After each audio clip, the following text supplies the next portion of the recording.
Mga katitik, medyo tinanghali yung gising natin. Napasarap sa tulog. Tara, lagyan na naman tayo ng gamot. Pang-apat na araw sa paglalagay ng gamot sa ating alagang baboy. Kailangan talaga sipagan lang sa pag-aalaga ng ating mga baboy, kasi yun nga, yung mga alaga natin, magmamanok man yan or baboy, ay dependent yan sa atin. Kung hindi yan pakainin, hindi yan pupunta sa restaurant para kumain.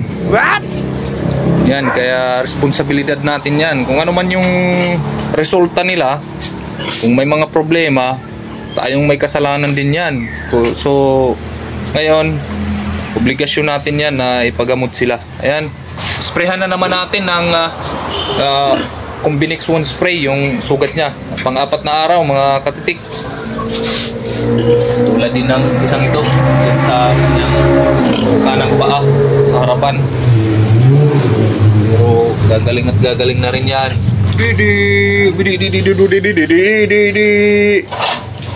Yan talaga yung sakripisyo ng pagkakaroon ng mga may buhay na mga alaga.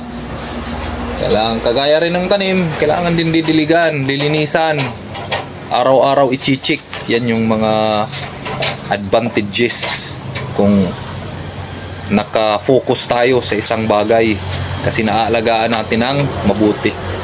So anyway, kunting review lang yon sa ating pagkakaroon ng farm, pagkakaroon ng mga alaga dito sa ating backyard. So ayan, sana gumaling na yung alaga natin. So ayan mga katitik, let's go!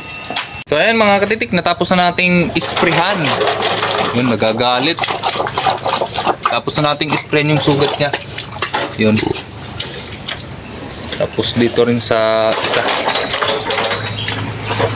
Yan. So yun, sana gumaling na sila. Magtuloy-tuloy na yung pagaling nila. So far may development naman, naiaapak na niya. Pero bahagya pa lang. Pero gagaling na yan. Pang-apat na araw mga katitik. So yan mga katitik, balik muna tayo sa ating lungga. Yan, dito meron pala tayong mga alagang manok. Tatay, shout out Titak Tatay, artista ni Tatay.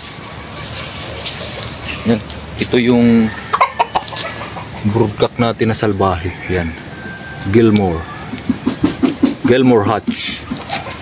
Yan yung mga alaga natin na nandito sa bahay. Yung golden boy, hindi naman gold, pula naman, ba't tinawag golden boy sweater.